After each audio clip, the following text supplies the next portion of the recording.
Decode the world unfiltered.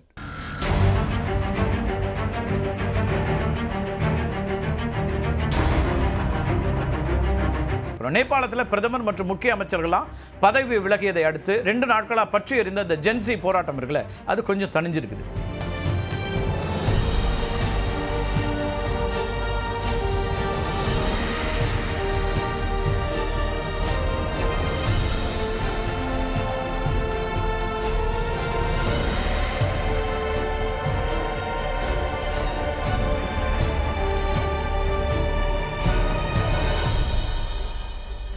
தலைநகர் காட்மாண்டு மெல்ல மெல்ல இயல்பு நிலைக்கு வர தொடங்கியிருக்கு. ராணுவ தளபதி அசோக் ராஜ் சிக்டல் மக்கள் அமைதி காக்கணும் அப்படின்னு ஒரு கோரிக்கையை முன் வச்சிருக்காரு. நேபாளத்தில் சமூக ஊடக தடையை நீக்க கோரி ஜென்சி அமைதியாக போராட்டத்தை தொடங்கினாங்க அப்படிங்கிறதுலாம் உங்களுக்கு தெரியும். போராட்டத்தை பற்றி நம்ம 2 நாட்களாக வீடியோ பதிவுகள் வெளியிட்டிருக்கிறோம். அந்த அமைதியாக தொடங்கின போராட்டம் போலீஸார் நடத்திய துப்பாக்கிச் சூட்டில் 19 பேர் பலியான பிறகு வன்முறையாக வெடிச்சது. போராட்டக்காரர்கள் நாடாளுமன்ற கட்டடம், உச்சநீதிமன்றம், பிரதமரோட இல்லம், அது மட்டும் இல்லாமல் பிற அரசியல் தலைவர்களுடைய வீடுகளுக்கெல்லாம் தீ வச்சாங்க. இதில் முன்னாள் பிரதமர் ஜலநாத் கார்னலோட மனைவி ராஜ்யலக்ஷ்மி சித்ரகார் அவங்க அன்ஃபார்ச்சுனேட்லி உயிரிழக்கக்கூடிய ஒரு சூழலாயிடுச்சு. தீ வைப்பில் அவங்க உயிரிழந்தாங்க. இது மட்டும் இல்லாமல் லலித்பூரில் இருக்கக்கூடிய நக்கவ் அப்படிங்கிற ஒரு சிறைச்சாலையை உடைச்சு அங்கே இருக்கக்கூடிய ஏராளமான சிறை கைதிகளை விடுவிச்சாங்க. இதில் முன்னாள் துணை பிரதமர் ரபி அப்படிங்கிறவர் ஒருத்தர். வன்முறை மற்றும் மக்களோட கோபத்தை கட்டுப்படுத்த முடியாத பிரதமர் KP சர்மா ஒலி அப்புறம் அமைச்சர்கள் இவங்கெல்லாம் தங்களுடைய பதவிகளை ராஜினாமா செய்கிறாங்க. இந்த ராஜினாமாவுக்கு பிறகு போராட்டத்தில் ஈடுபட்டிருந்த ஜென்சி தங்களுடைய போராட்டத்தின் வீரியத்தை கொஞ்சம் குறைச்சிட்ருக்கிறாங்க.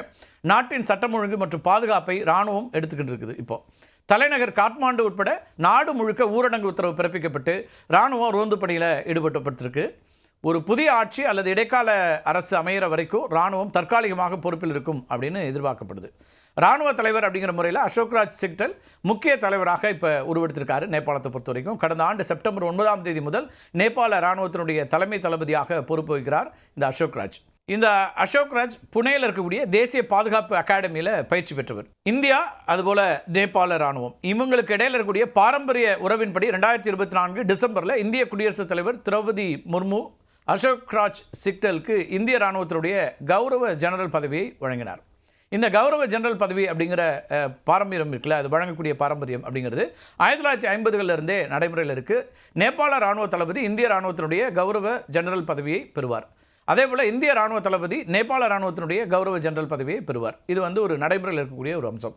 2 நாட்டு தலைவர்களும் ஒருவருக்கொருவர் தலைநகரங்களுக்கு வருகை தரும்போது இந்த பதவி அதிகாரப்பூர்வமாக வழங்கப்படக்கூடியதாக இருக்குது. அசோக் ராஜ் சிக்டல் ஐக்கிய நாடுகள் சபையினுடைய சார்பில் யுகோஸ்லோவியா, தஜிகிஸ்தான், லைபீரியா நாடுகளில் அமைதி பணிகளில் ஈடுபட்டிருக்கிறார். இவருடைய கடந்த காலங்களை பார்த்தோன்னா நேபாளத்தில் அரசியல் நெருக்கடி நிலை தொடரும் நிலையில் சட்டம் ஒழுங்கை நிலைநிறுத்துவதற்கும் அமைதியை நிலைநாட்டுவதற்கும் இராணுவம் ஒரு முக்கிய பங்கை எடுத்துகிட்டு இருக்குது. இப்போ இந்த சூழலில் தான் அசோக் ராஜ் சிக்டல் ஒரு முக்கிய தலைவராக அங்கே கவனிக்கப்படுகிறாரு.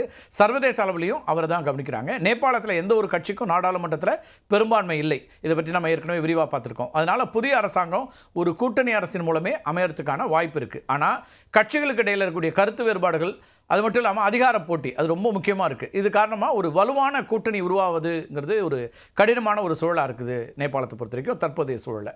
இப்போ நாடாளுமன்றத்தில் ஒரு புதிய தலைவரை தேர்ந்தெடுக்க முடியாத பட்சத்தில் ஒரு தற்காலிக அல்லது இடைக்கால அரசு அமையலாம் அப்படின்னு எதிர்பார்க்கப்படுது. இது தேர்தலை நடத்தி இப்படி அமையக்கூடிய அரசு தேர்தலை நடத்தி புதிய தலைவரை தேர்ந்தெடுக்க வழிவகுக்கும். நிலைமை கட்டுக்குள் வராவிட்டால் நாடாளுமன்றத்தை கலைத்துவிட்டு புதிய தேர்தல்களுக்கு செல்ல வேண்டிய நிலை ஏற்படலாம். ஆனால் இது ஒரு நீண்ட மற்றும் செலவு மிகுந்த ஒரு செயல்முறை. ஏற்கனவே பொருளாதார நெருக்கடியில் சிக்கி தவிக்கக்கூடிய நேபாளத்தில் உடனடியாக தேர்தல் நடத்துவதுங்கிறது ஒரு அசாத்தியமான செயலாகவே பார்க்கப்படுது. நேபாளத்தில் பிரதமர் KP சர்மா ஒலியினுடைய அரசு கவிழ்ந்த பிறகு புதிய பிரதமர் பதவிக்கான போட்டியில் பல பெயர்கள் இருந்தாலும் தற்போது மக்கள் மத்தியில் ஒரு புதிய பெயர் முக்கியத்துவம் பெற்றிருக்கிறது. அது யார் அப்படின்னு பார்த்தீங்கன்னா காத்மாண்டு நகர மேயர் பாலேன் ஷா. இவரை பற்றி உங்களுக்கு தெரியும், ஏற்கனவே நம்ம பார்த்துருக்கோம். 35 வயதான பாலேன் ஷா நேபாளத்தினுடைய பிரபல ராப் பாடகர், சிவில் இன்ஜினியரிங் பட்டம் பெற்றிருக்கக்கூடிய ஒருத்தர். பெங்களூரில் இருக்கக்கூடிய விஸ்வேஸ்வரையா தொழில்நுட்ப பல்கலைக்கழகத்தில் முதுகலை பட்டம் பெற்றிருக்கிறாரு. பாலேன் ஷாவோட ராப் பாடல்கள் பெரும்பாலும் எதை அடிப்படையாக இருக்குது அப்படின்னா நேபாளத்தினுடைய சமூக பிரச்சனைகளை அடிப்படையாக வச்சு தான் வச்சுருக்காரு. ஊழல் பிரதானப்படுத்தப்பட்டிருக்கு, சமத்துவம் இல்லாத ஒரு தன்மை இருக்குது, அதை பற்றி அதிகமாக அவர் பாடியிருக்கிறாரு. அதே போல் அரசியலில் ஒரு நிலையற்ற தன்மை இருக்குது, அதை கடுமையாக விமர்சிச்சிருக்காரு. இப்படி சமூகம் சார்ந்த பிரச்சனைகளை தான் அவர் தன்னுடைய ராப் மியூசிக்கில் கொண்டு வந்திருக்காரு. ராப் இசையின் மூலமாக இளைஞர்களுடைய மனதை வென்ற ஒருத்தர் அப்படின்னு அவரை சொல்லலாம். ஏமாற்றங்களையும் கோபத்தையும் தன்னுடைய பாடல்களை கடுமையாக வெளிப்படுத்தி கொண்டே வந்திருக்கிறார். இது அவரை மக்கள் மத்தியில், குறிப்பாக இளைய சமூகத்தினர் மத்தியில், குறிப்பாக ஜென்சி மத்தியில் பெரிய அளவுக்கு செல்வாக்கு மிக்க நபராக மாற்றியிருக்குன்னே சொல்லலாம். 2022ஆம் ஆண்டு பாலன் ஷா காட்மாண்டு நகர மேயர் தேர்தலில் சுயேட்சை வேட்பாளராக களம் கண்டார். 61,000க்கும் மேற்பட்ட வாக்குகள் வித்தியாசத்தில் வெற்றி பெற்று நேபாள அரசியலில் ஒரு புதிய அத்தியாயத்தை தொடங்கினார் இவர். தற்போது நடைபெற்று கொண்டிருக்கக்கூடிய இந்த ஜென்சி போராட்டங்களுக்கு முதல் ஆளாக ஆதரவு அளித்தவரும் இவர்தான். ஜென்சி போராட்டங்களுக்கு பிறகு சமூக ஊடகங்களில் பாலன் ஷா தான் அடுத்த பிரதமராக வர வேண்டும் அப்படிங்கிற கருத்துக்கள்லாம் தீவிரமாக பரவி வரக்கூடியதை பார்க்குறோம். பிரதமராக வாய்ப்பு இருக்கக்கூடிய மற்றொரு நபராக பார்க்கப்படக்கூடியவர் ரபி லாமிச்சேனான்ற ஒருத்தர். இந்த ரபி யார் அப்படின்னு பார்த்தீங்கன்னா, நேபாளத்தினுடைய பிரபலமான ஊடகவியலாளர் மற்றும் அரசியல்வாதி. இவரை தான் ஜென்சி போராட்டக்காரர்கள் சிறையை உடைத்து விடுவிச்சிருக்கிறாங்க. அரசியல் வரத்துக்கு முன்னாடி ரபி நேபாளத்தினுடைய மிகவும் பிரபலமான தொலைக்காட்சி தொகுப்பாளராக இருந்திருக்காரு. அவருடைய தொலைக்காட்சி நிகழ்ச்சிகள் ஊழல் மற்றும் சமூக பிரச்சனைகளை அம்பலப்படுத்தியதனால அவர் மக்கள் மத்தியில் பெரும் செல்வாக்கு பெற்றவராக இருக்கிறார். 2022ஆம் ஆண்டில் ஒரு கட்சியை தொடங்குறாரு. ராஷ்ட்ரிய சுவச்சந்திரா அப்படின்னு ஒரு கட்சிக்கு பேர் வச்சு அந்த கட்சியை தொடங்குறாரு. அதே வருஷத்தில் நடைபெற்ற பொது தேர்தலில் ரபியோட கட்சி கணிசமான இடங்களை வெற்றி பெற்றது. புதிதாக தொடங்கிய ரபியோட கட்சிக்கு ஒரு போதுமான கணிசமான எண்ணிக்கையில் இடங்கள் கிடைச்சதுனால நேபாளத்தினுடைய துணை பிரதமராகவும் உள்துறை அமைச்சராகவும் பொறுப்பேற்றார். அடிப்படையில் அவருக்கு அமெரிக்க குடியுரிமை இருக்குது. அப்போ அமெரிக்க குடியுரிமையை கைவிட்ட பிறகு நேபாள குடியுரிமையை புதுப்பிக்கலை அப்படிங்கிற குற்றச்சாட்டின் பேரில் அவர் துணை பிரதமர் பதவியை இழக்கிறார். கூட்டுறவு நிதி மோசடி வழக்குகளில் தொடர்பு இருப்பதாக சொல்லி கைது செய்யப்பட்டு சிறையில் அடைக்கப்பட்டிருந்தார். பாலன் ஷா மற்றும் ரபி இந்த ரெண்டு பேருக்கும் பெருகி வரக்கூடிய ஆதரவு அப்படிங்கிறது கவனிக்கப்பட்டாலும் நேபாள அரசியல் பெரும்பாலும் கூட்டணி மற்றும் அனுபவத்தின் அடிப்படையிலேயே தீர்மானிக்கப்பட்டு வந்திருக்குது. ட்ரெடிஷ்னலாக நேபாளத்தினுடைய அடுத்த பிரதமர், அடுத்த தலைவர் யார் அப்படிங்கிற கேள்வி எழுந்திருக்க அதே கூட நேரத்தில் பல பேருடைய பெயர்கள் பரிசீலிக்கப்படுது. அதில் ஒரு சிலரை நம்ம பார்த்தோம். இன்னொரு முக்கியமான பெயர் இப்போ முன்னணிக்கு வந்திருக்கிறது. அவர்தான் இடைக்கால பிரதமராக வருவார், தலைவராக வருவார் அப்படின்னு எதிர்பார்க்கப்படுது. கிட்டத்தட்ட 5,000க்கும் மேற்பட்ட இளைஞர்கள் காணொலி வாயிலாக கூடி நாட்டோட இடைக்கால தலைவராக யாரை தேர்ந்தெடுக்கிறது அப்படின்னு முடிவு செஞ்சுருக்காங்க. அதில் பெரும்பாலானவருடைய தேர்வாக அந்த நாட்டினுடைய உச்சநீதிமன்றத்தினுடைய முன்னாள் தலைமை நீதிபதியான சுஷீலா கார்கி அப்படின்னு அவங்க தான் தேர்வாயிருக்காங்க. திருமிகு சுஷீலா கார்கி இந்தியாவோட தொடர்பில் இருக்கக்கூடிய ஒருத்தர் தான். இவர் விரைவில் நேபாளத்தினுடைய இடைக்கால தலைவராக செயல்படுவார் அப்படின்னு எதிர்பார்க்கப்படுது.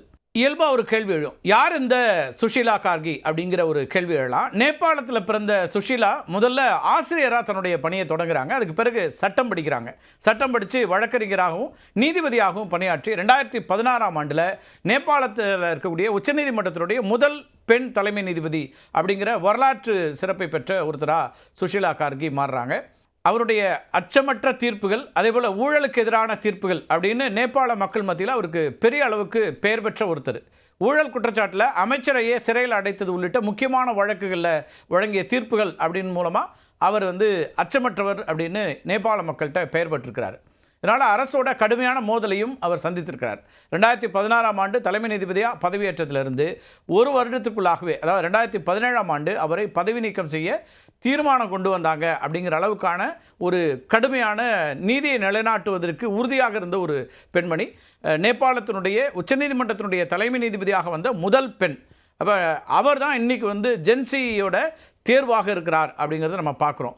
அவருக்கு இந்தியாவோட ரொம்ப நெருக்கமான ஒரு கனெக்டும் இருக்குது. என்னென்னா 1975ஆம் ஆண்டில் உத்தரப்பிரதேசத்தில் இருக்கக்கூடிய வாரணாசியில் இருக்கக்கூடிய பனாரஸ் இந்து பல்கலைக்கழகத்தில் அரசியல் அறிவியலில் முதுகலை பட்டம் பெற்றது அப்படிங்கிறது அவருடைய இந்திய தொடர்புன்னு நம்ம நேரடியாக சொல்லலாம். இங்கே தான் படிச்சிருக்கிறாங்க. இந்திய தலைவர்களால் தான் நான் ஈர்க்கப்பட்டேன் அப்படின்லாம் பல கருத்துக்களை அவங்க சொல்லியிருக்காங்க. CNN நியூஸ் 18க்கு பிரத்யேகமாக ஒரு நேர்காணலையும் கொடுத்துருக்காங்க. அதில் அவங்க என்ன சொல்கிறாங்கன்னா, ஜென்சி குழு அரசாங்கத்தை வழிநடத்த என் மீது நம்பிக்கை வைத்திருக்கிறது. நாட்டின் நலன் கருதி அந்த பணியை ஆற்றுவதற்கு நான் தயாராக இருக்கிறேன் அப்படின்னு தன்னுடைய எதிர்பார்ப்பையும் தன்னுடைய நம்பிக்கையும் வெளிப்படுத்தியிருக்கிறாங்க.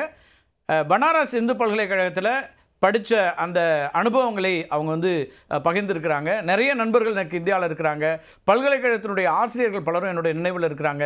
பல ஆண்டுகள் பழமையான இந்தியாவோடு என்னுடைய உறவு அப்படிங்கிறது ரொம்ப நல்லா இருக்குது.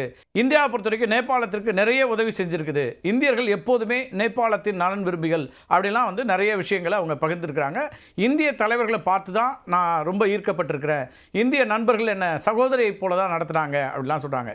பிரதமர் நரேந்திர மோடியை பற்றி எனக்கு நல்ல அபிப்பிராயம் அபாயம் இருக்குது அப்படிலாம் அவங்க குறிப்பிட்றாங்க. அப்போ ஒரு சுஷிலா கார்கியும் இந்தியாவுக்கும் இருக்கக்கூடிய இந்த தொடர்பு அப்படிங்கிறது நம்ம பார்க்குறோம். கிட்டத்தட்ட அவர் தான் அடுத்த தலைவராக, இடைக்கால தலைவராக நியமிக்கப்படுவார் அப்படின்னு எதிர்பார்ப்பு நிலவுகிறது.